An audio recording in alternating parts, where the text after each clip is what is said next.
Fala pessoal, tudo bem? Vamos continuar a correção da atividade, da nossa atividade de revisão, que é para o simulado, no simulado 2 e também para a prova Teresina, não é do primeiro bimestre. Então paramos na questão número 8. De acordo com o texto, pode-se identificar a presença da ironia em... Pessoal, ironia é uma figura de linguagem muito importante, você precisa se atentar a essa figura de linguagem, que consiste em você falar o contrário daquilo que você está pensando, certo? Às vezes isso até com um tom de deboche, mas eu digo o contrário daquilo que eu quero. Então, aí nesse texto, o texto que a gente estava fazendo a leitura, que falava sobre música pura ou plural, ele mostrava exatamente que não existe uma música pura, né, um estilo musical puro aqui no Brasil. O que existe são diversas influências estrangeiras. Então, quando ele, aqui no item B, diz assim, até que ponto essa pureza cultural não incita a segregação, o uso das aspas já mostra para a gente essa ironia. Não é? Então, quando ele diz até que ponto essa pureza cultural que os brasileiros tanto querem, que parte da população quer, não incita a segregação. Quando ele coloca entre aspas, ele mostra, ele está dizendo o contrário daquilo que ele pensa. Ele diz, ele justifica durante todo o texto que não há uma pureza cultural, né, na música. Então, nesse caso aqui, pessoal, esse item aqui, essa expressão aqui que está entre aspas, é uma ironia. Resposta correta é a letra B, ok?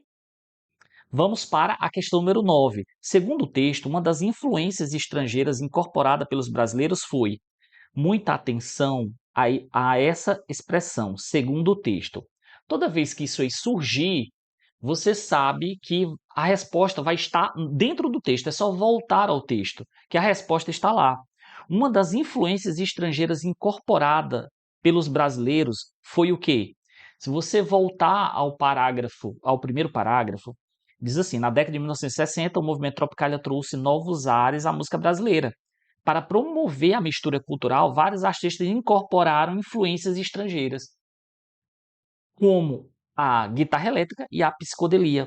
Pronto. Então aqui eu já tenho uma resposta no primeiro parágrafo do texto que, segundo o texto, uma das influências estrangeiras incorporada pelos brasileiros foi o uso da guitarra elétrica e da psicodelia, tá? A liberdade criativa dos cantores brasileiros não, né? Isso não é uma das influências estrangeiras, essa liberdade criativa. É um apelo que o autor faz, mas não é uma influência estrangeira. A inovação de distintos arranjos musicais, a minha imagem está atrapalhando um pouco aí, né, durante a leitura.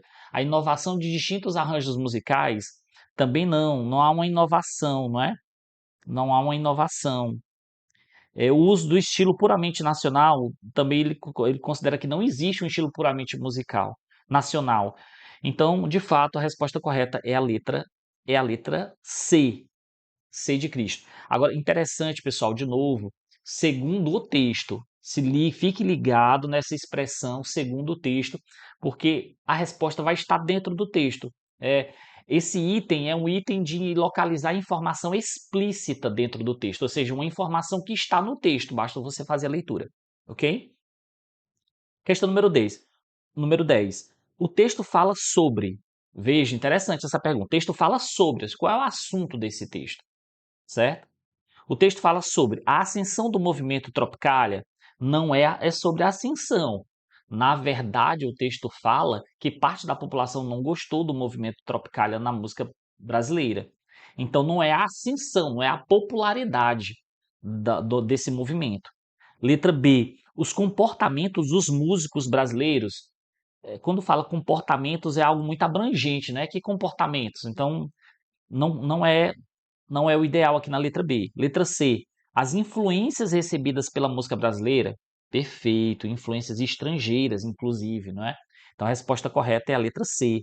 Letra D. A exclusão de outras culturas da música brasileira. Não é a exclusão, até porque o autor mostra que não há exclusão na música popular brasileira, na música brasileira. Ele fala dos boleros cubanos, ele fala da música mexicana, ele fala da influência de músicas europeias, africanas. Então, assim, não é a exclusão de outras culturas, tá? o texto fala, na verdade, sobre a influência recebida pela música brasileira, ok?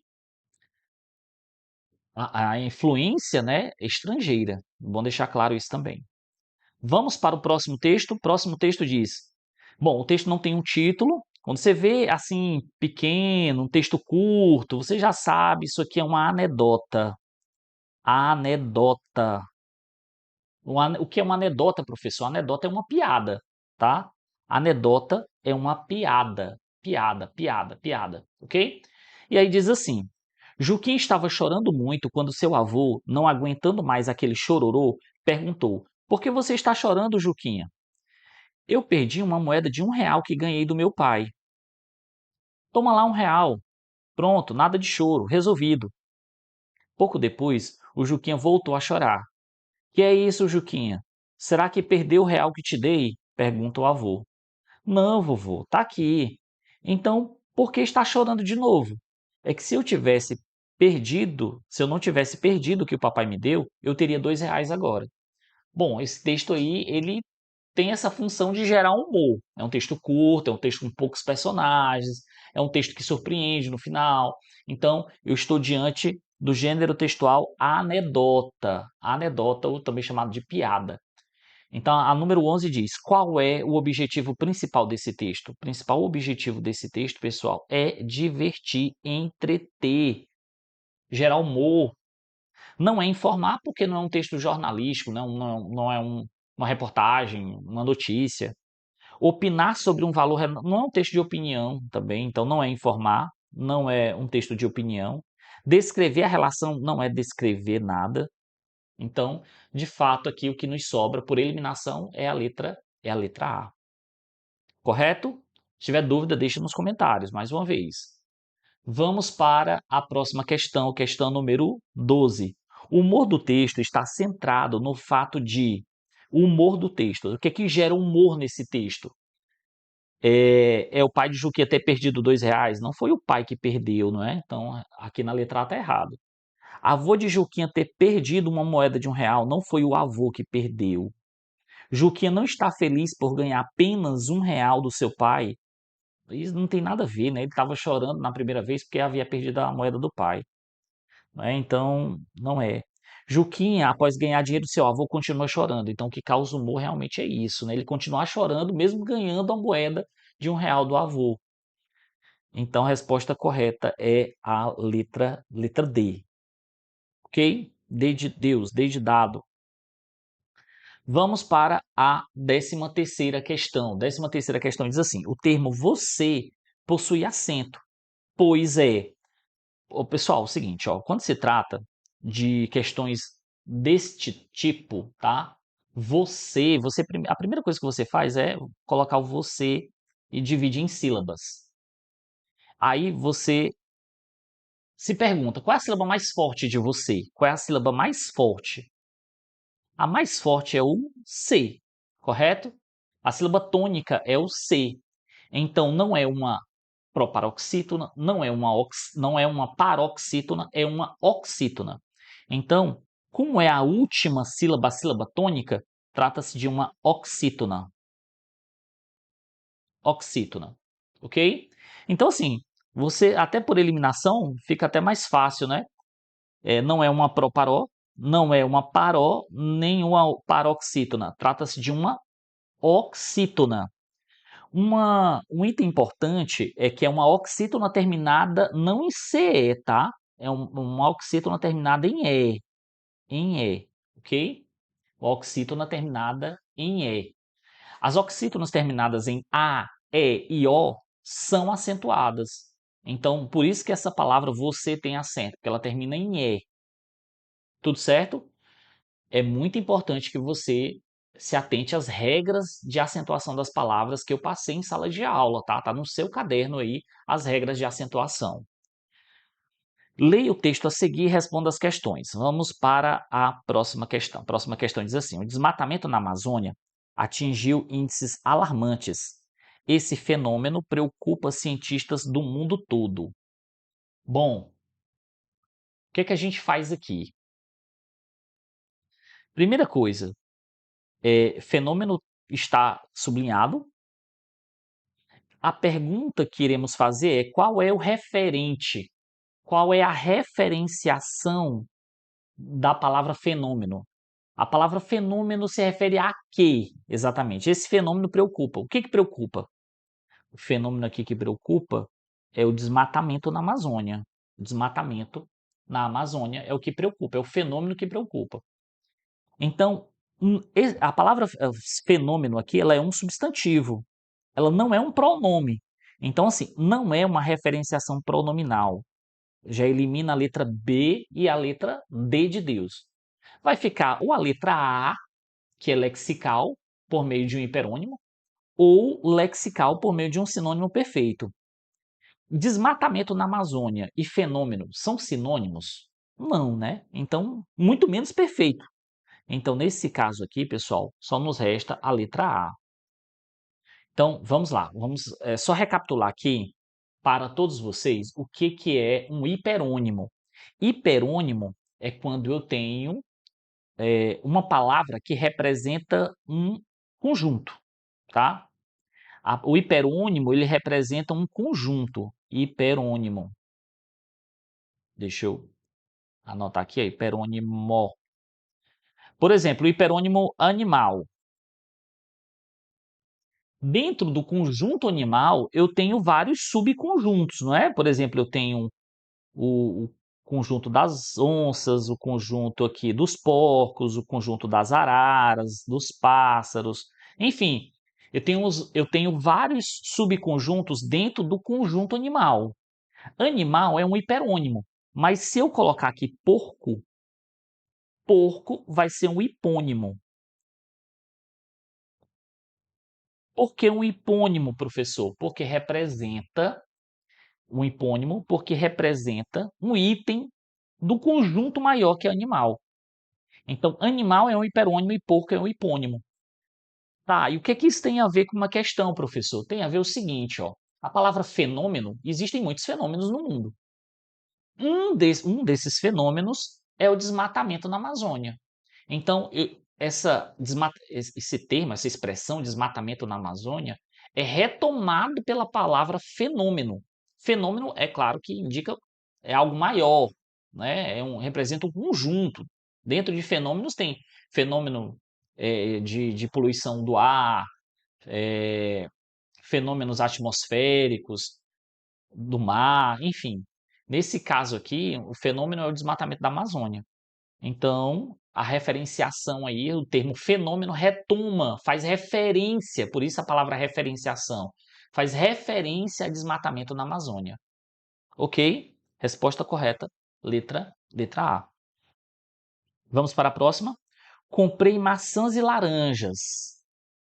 Estas estavam doces, aquelas ácidas.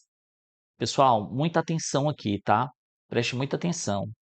Estas é um pronome que tem como referente a palavra mais próxima, o substantivo mais próximo aí, que é laranjas.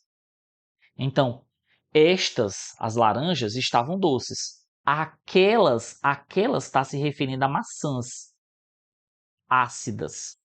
Então, aquelas se refere a maçãs, estas se refere a laranjas, ok?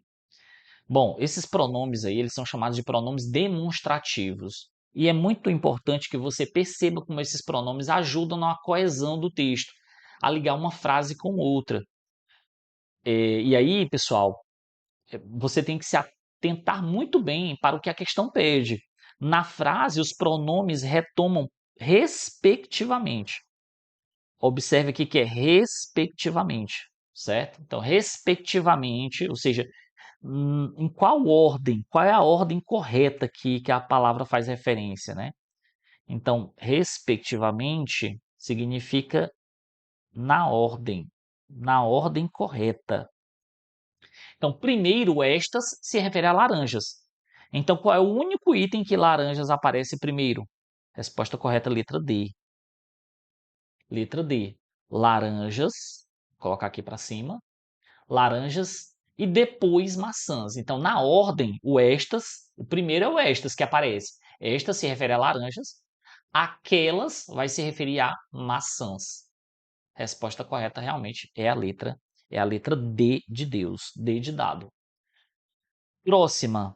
A casa que meu avô construiu permanece intacta. Bom, a casa que meu avô construiu. Esse que aqui é um pronome relativo e a questão já diz isso, né? A pergunta é exatamente qual é a função do pronome relativo que. Esse pronome relativo se refere à casa, certo? A casa que meu avô construiu. O que foi que meu avô construiu?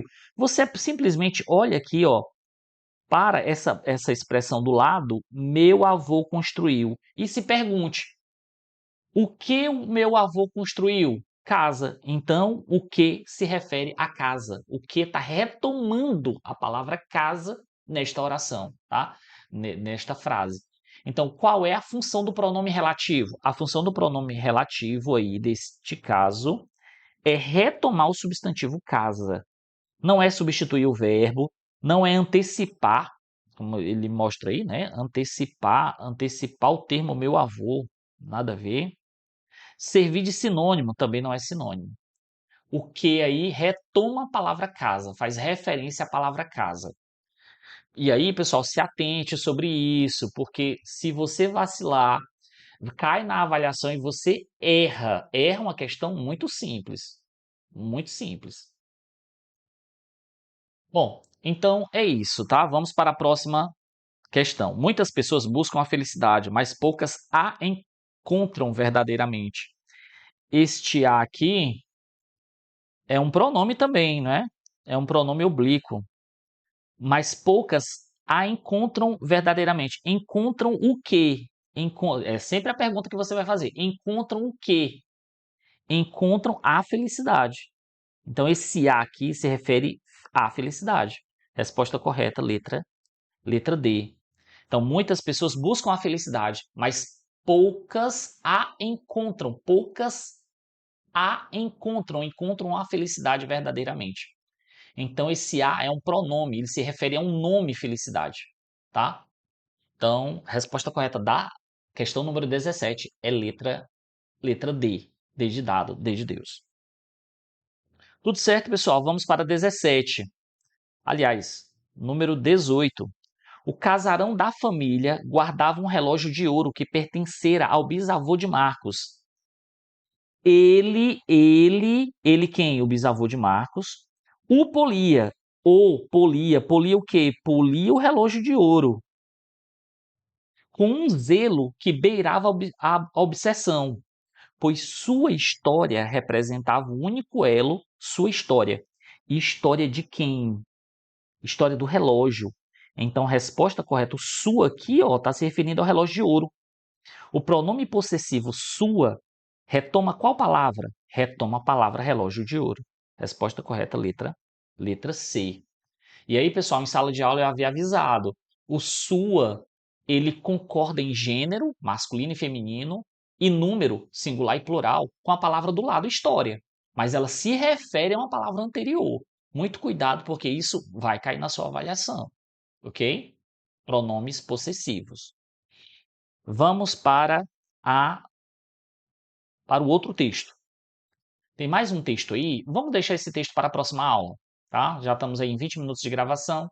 A gente continua na próxima aula.